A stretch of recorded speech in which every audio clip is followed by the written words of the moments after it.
Stay away from the cleaning cart. We need to verify your employment status. I work here. I've been working at City Hall for over 4 years. What's this about? Are you a U.S. citizen? Yes. Yes. I was born in St. Paul. Why are you asking me this in front of everyone? We need to see documents proving your citizenship and legal right to work. Come with us.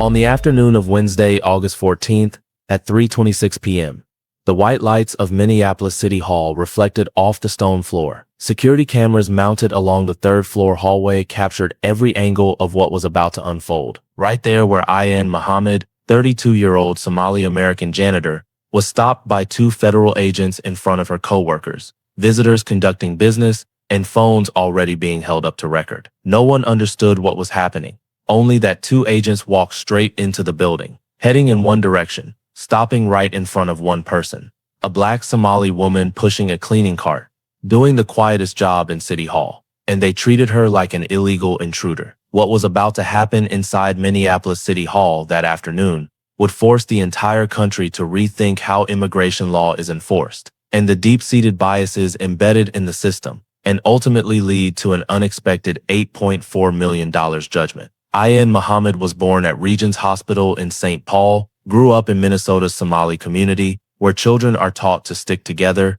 help one another, and respect elders. Her father died when she was just 8. Her mother worked 2 jobs, cleaning rooms in the morning, kitchen duty at night, to support 4 siblings. From a young age, Ayaan was accustomed to hardship, but also to the resilient spirit of an immigrant family, where every meal and every warm piece of clothing came from quiet sacrifice. She attended public schools, graduated from Como Park Senior High School, then took on all kinds of part-time jobs: server, babysitter, warehouse assistant, community support. She was an American citizen in every legal and lived sense, paid taxes fully, followed the law, showed up to work on time, never had any trouble with authorities. When she was hired as a janitor at Minneapolis City Hall, Ayaan saw it as a rare, stable step forward. And as expected, she quickly became beloved, always helping older staff carry files, giving directions to people lost in the maze of hallways, occasionally buying a hot coffee for the security guards on those bone-chilling Minnesota days. No grand gestures,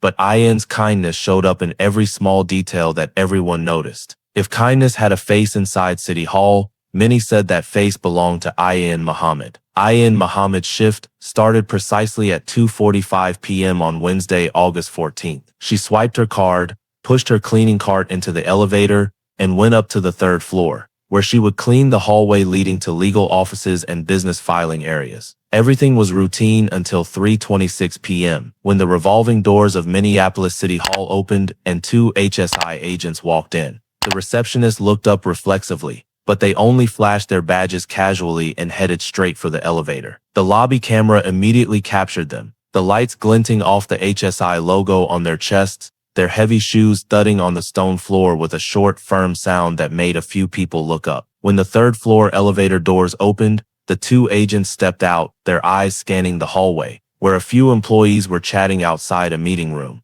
A woman was sitting filling out forms on a bench, where Ayaan Mohamed stood slightly bent, hand resting on the mop handle. Within seconds, they headed straight for her. One agent stopped right in front of her, voice clear and deliberate. "Stop touching the cleaning cart. We need to talk to you right now." The mop nearly slipped from Ayaan's hand as she looked up, startled by the commanding tone. "About what?" she asked, seeing the cold stare opposite her. The agent didn't answer that, but asked directly, "Are you a U.S. citizen?" The question made the air waver. An employee walking by froze. A woman signing papers jerked her head up.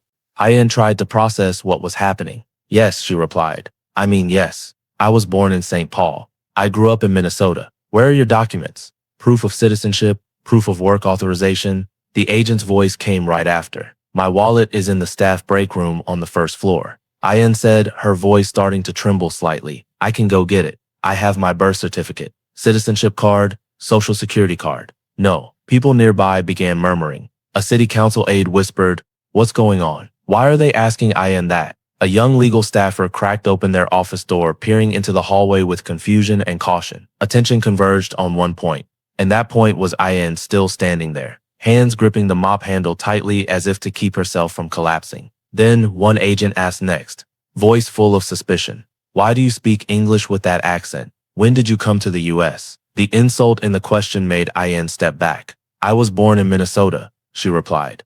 I'm Somali Minnesotan. My accent is like my family's, like my community's. A few nearby people shook their heads, bitter smiles on their lips. But before that anger could turn into words, Jerome Harris, City Hall's black security guard, who had known Ayaan for years, stepped forward quickly. His face was tense. You guys are misunderstanding, Jerome said. She's a U.S. citizen. I know her well. If you have any questions, go through building management. One agent turned, voice hardening. Step back. This is federal business. You don't get to interfere. The words seemed to shove Jerome out of the conversation. His hands clenched into fists, but dropped because he knew one more step could make things worse for everyone. Ayaan saw that helplessness in his eyes, and it tightened her chest. Ayaan is the kindest person in this building. A furious male voice rang out from behind. A middle-aged white employee, shirt still stained with red pen marks, stepped out of his office. He stared straight at the agents, as if declaring to the whole hallway, you've got the wrong person. The hallway camera captured that moment fully.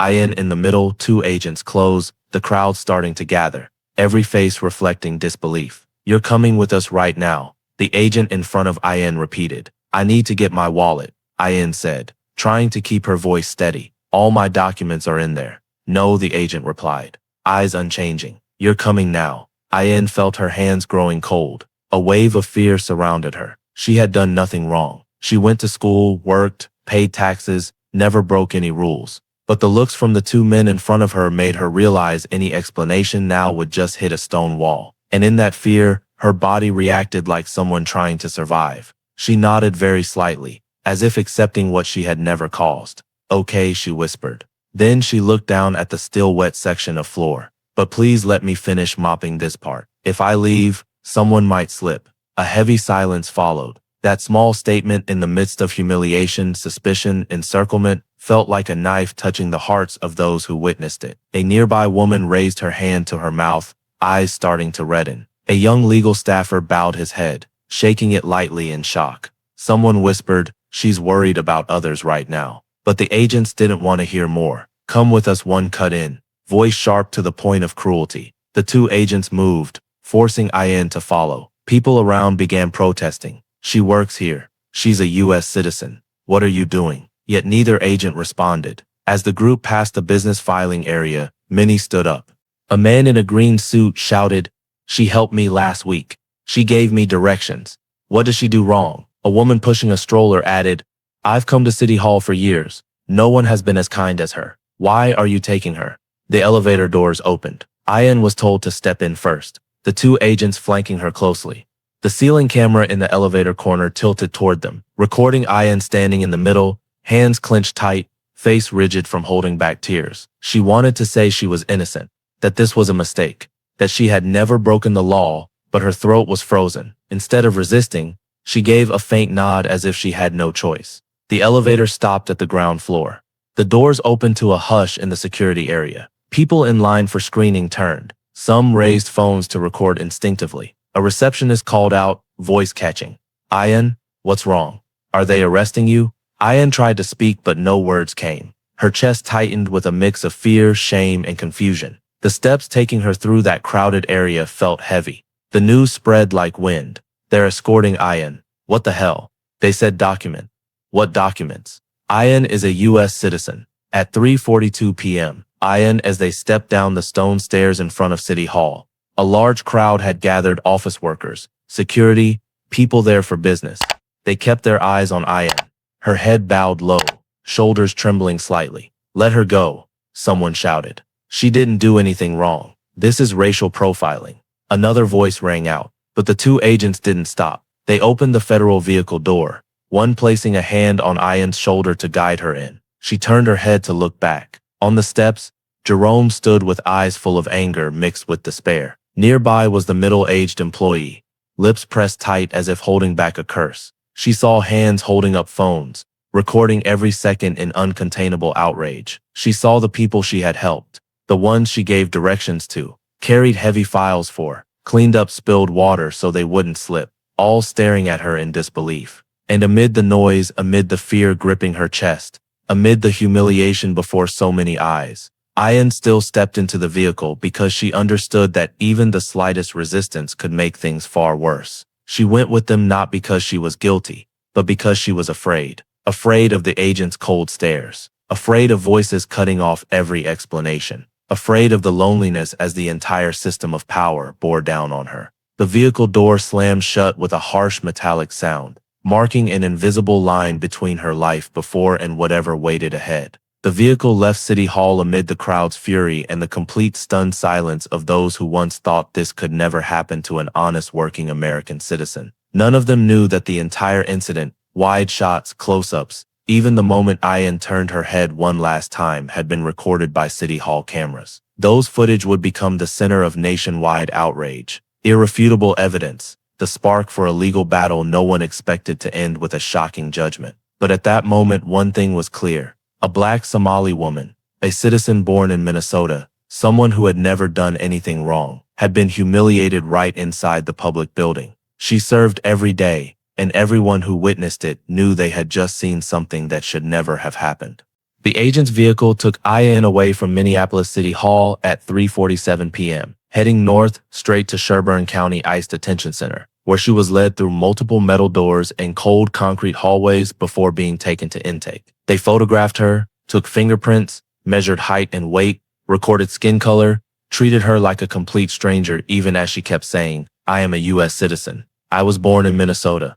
Her words fell into indifferent silence. When she asked, "How long until I can make a phone call?" the answer was only when processing is done. But processing dragged on hour after hour. She was placed in a temporary holding cell, fluorescent lights glaring down on the white ceiling until it hurt. She huddled on the cold steel bench, listening to heavy doors opening and closing and security boots echoing, trying to stay calm even as fear squeezed her chest. Meanwhile, in St. Paul, her mother, Ayaan Mohamed, received a call from City Hall management saying Ayaan had been taken by federal agents. She nearly dropped the phone, immediately called Ayaan's brother Khalid, and within minutes they were speeding in the car, bringing a folder with Ayaan's birth certificate from Regent's Hospital, citizenship card, social security card, and Como Park diploma. They arrived at Sherburne and demanded to see Ayaan. ICE staff replied, "No visits. File is pending processing." Zara held up the stack of documents. "This proves she's a U.S. citizen.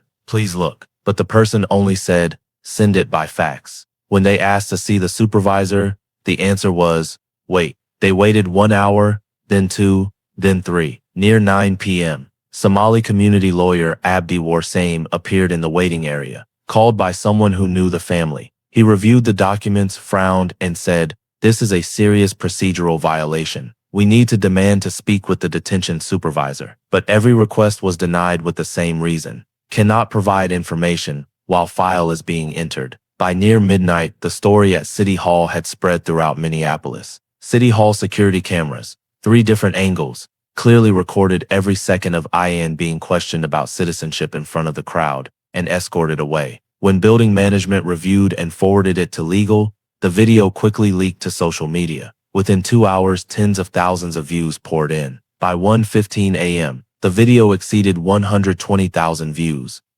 #Justice for Ayaan began appearing, spreading from Minnesota's Somali community to activists, then to NAACP Minneapolis. A wave of outrage rose. Why was a citizen born in Minnesota detained because of her different accent? Why wasn't she treated as a human with the right to explain? Media began contacting ICE, DHS, City Hall, but all sides stayed silent. In the holding cell, Ayaan still hadn't been allowed a phone. Worry choked her. She thought of her mother, her brother, her unfinished work, wondering how long until someone believed her. At 8 a.m. the next morning, her mother and brother returned to the detention center with lawyer Abdi. "We want to confirm Ayaan Mohamed is still here," Abdi said. ICE staff replied, "Cannot provide information until file is updated in the system." "What stage is the file at?" "Unclear."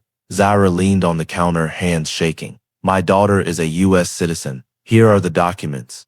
How can you hold her without looking at them? We need to verify." "What verification when her birth certificate is right here?" Khalid said loudly, but the answer was just a blank shake of the head. By noon, Minnesota's Somali community had gathered outside Sherburne Detention Center. Elderly women in bright hijabs held signs reading "Justice for Ayaan." A group of young people live-streamed at the gate, a U.S. citizen detained because of her Somali accent. NAACP Minneapolis issued a statement. We are closely monitoring this case as a serious potential civil rights violation. But inside, Ayaan knew nothing. She only knew she was still detained, still unexplained, still without a phone. She asked again, "Can I call my family yet?" and got the dry reply, "When permitted." After 50 hours on Friday evening, they finally brought her to a phone. When the ring sounded and her mother's voice came through, "Ayaan, where are you? We brought all the documents."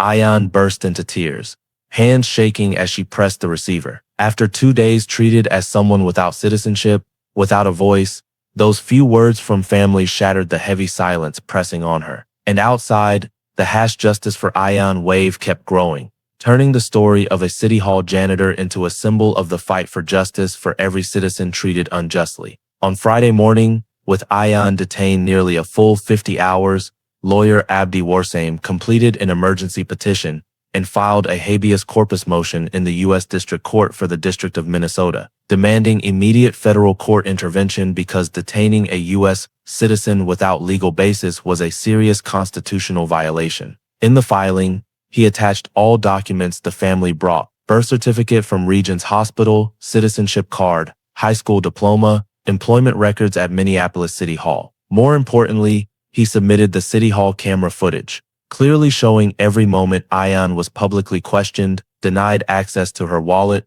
escorted away without warrant or basis, along with statements from office staff, security guard Jerome Harris, and on-site civilians. Judge Eleanor Hughes's office received the file at 9:42 a.m. and opened an emergency hearing just 2 hours later, a rare speed but fully fitting the case's gravity. The small courtroom in Minneapolis Federal Court was tense that morning. ICE representatives arrived a few minutes late, carrying a suspiciously thin file. On Ayaan's side, Abdi Warsame stood beside her mother and brother, still clutching the citizenship documents like he was holding the truth the system had tried to ignore. When the hearing began, Judge Hughes reviewed the City Hall video played on the courtroom's large screen scenes of the two agents approaching, demanding Ayaan prove citizenship in public, refusing to let her get her wallet, escorting her amid hallway panic. She sat straight, hands on the bench, face cold but every small shift revealing displeasure. When the video ended, she looked up, straight at the government representative,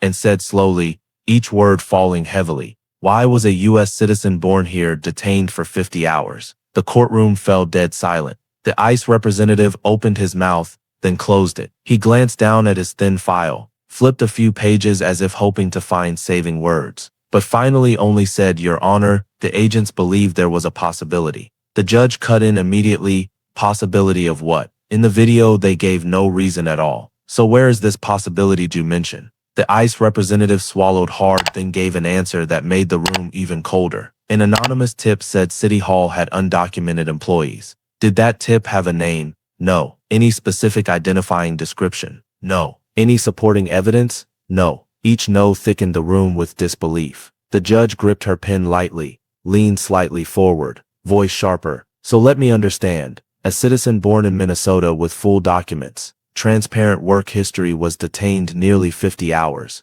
based on an anonymous tip with zero details. The ICE representative was silent.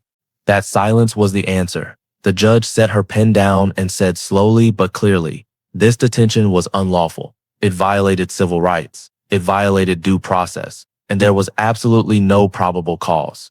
Ayaan's mother raised her hand to her mouth and sobbed. Khalid gripped her shoulder tightly.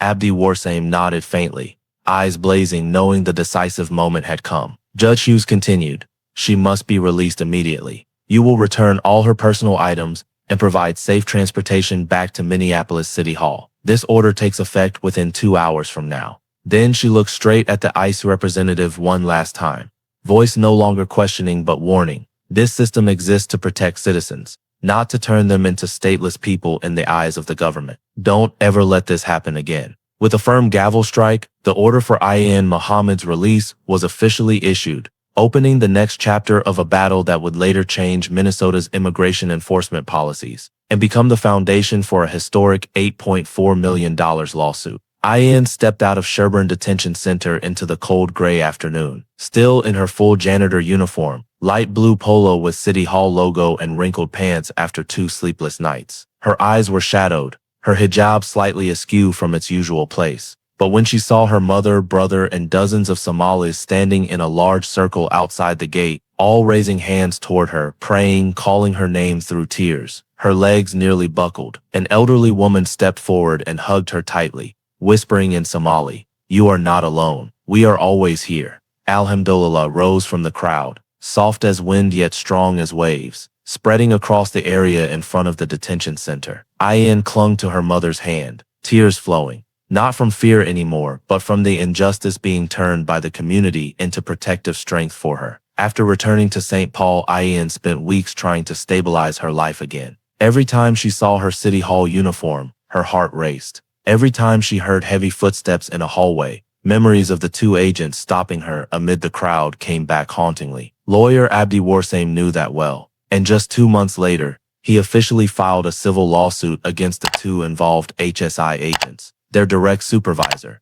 and the Department of Homeland Security (DHS). The suit charged 3 major violations: racial discrimination based on race, national origin, religion, unlawful detention, and deprivation of constitutional rights, without probable cause. The file Abdi submitted to the court was nearly impossible to refute. Camera images from 3 hallway angles, showing agents heading straight to Ayaan, despite dozens of other employees around. Audio showing them repeatedly asking about citizenship, birthplace, documents on the spot, without stating any specific reason. Scenes of them refusing to let her go to the staff room for her wallet. Scenes of guard Jerome Harris trying to intervene, but being dismissed. Scenes of City Hall staff standing stunned. Scenes of Ayaan being escorted out like a criminal. Alongside the video, they had statements from City Hall employees, in-house counsel, city council aides, receptionists, security, all saying the same thing. Ayaan was the kindest person in the building, and there was never any sign that made anyone think she wasn't a citizen. The trial lasted 3 weeks at U.S. District Court, Minneapolis, drawing heavy media and community attention. Ayaan appeared every day with resilience but clear hurt in her eyes. The jury watched the video at least 5 times over 3 weeks. Each replay, they closely followed Ayaan's face when stopped, her bewildered expression when asked, "Where were you born?" Her pleading eyes when denied her wallet, and her panic when escorted away. City Hall employees took the stand one by one. A middle-aged woman said, "If there's anyone in this building who always helps unconditionally, it's Ayaan." A white man from the business licensing office said, "She often helped me push document carts upstairs. No one asked, but she did." Another guard said, "I've never heard her raise her voice at anyone. They got the best person in the building wrong." Lawyer Abdi presented the legal argument: no probable cause, no warrant, no specific suspicion, only an anonymous tip with no description of anyone. Yet agents singled out one Black Somali woman working peacefully. He said, if she were white, with a perfect Minnesota accent, would they have approached like that? The question hung, the jury silent. Government representatives tried to defend that agents acted on experience and that the check was lawful. But when the judge asked bluntly, "So what experience allowed you to bypass 30 other people in the hallway and pick exactly one Somali origin woman?" the ICE representative could not answer. On the final day of trial, Ayaan was called to testify. Her voice was soft but clear. "I never thought my appearance would make people doubt I deserve to be a citizen where I was born. I was just mopping the floor. I was just doing my job." Many in the courtroom cried. The jury took less than a day to reach a verdict. They found the federal agents violated Ayaan's constitutional rights, unlawfully detained her, and discriminated based on race, national origin, and religion. Damages awarded $2.1 million for emotional distress, lost income, therapy, and other harms. $6.3 million in punitive damages to deter civil rights violations. Total $8.4 million. When the amount was read, Ayaan grasped her mother's hand. Her mother sobbed, and Abdi placed a hand on Ayaan's shoulder with pride and relief. The verdict shocked the nation. DHS immediately had to announce a series of reforms. Mandatory citizenship verification within 12 hours for anyone self-claiming citizenship, banning all forms of profiling based on race, religion, national origin, and worksite enforcement, requiring high-level supervisor approval for any detention, no on-site agent discretion. Ayaan's story became a standard example in DHS's new training, a reminder that citizenship rights cannot be stripped just because of someone's appearance or accent. And it proved that when a community stands up, truth and justice can prevail even against seemingly unassailable power structures. 4 months after the verdict, after regular therapy sessions to regain peaceful breathing, Ayaan Mohamed returned to Minneapolis City Hall. The once haunting familiar hallway now shone with lights like a welcome. As soon as she stepped in, colleagues from offices, reception, business licensing stood in lines along the path. Some hugged her, some gave flowers, some handed handwritten cards thanking her resilience. A longtime employee choked up. Every day she wished us good morning. The whole building lit up because of her. No one deserves this honor more than Ayaan. A group of elderly Somali women respectfully called Lotus African elders by the community also appeared. They draped a hand-embroidered traditional Somali shawl over Ayaan's shoulders, symbolizing protection and blessing. One elder placed a hand on Ayaan's cheek and whispered, "You suffered injustice, but you were not alone. We prayed for you." Ayaan teared up, choked when seeing so many trusting faces turn toward her. When asked to speak, she stood in the circle, voice trembling but firm. "Kindness saved me, the kindness I gave every day in this job, and the kindness my community gave back when I was at my weakest." Applause thundered across the third floor like confirmation that her story had outgrown one wrongful incident. It became proof of community strength and the beautiful quality of those who remain kind despite too much misunderstanding. After that event, Ayaan continued her job but with a new role: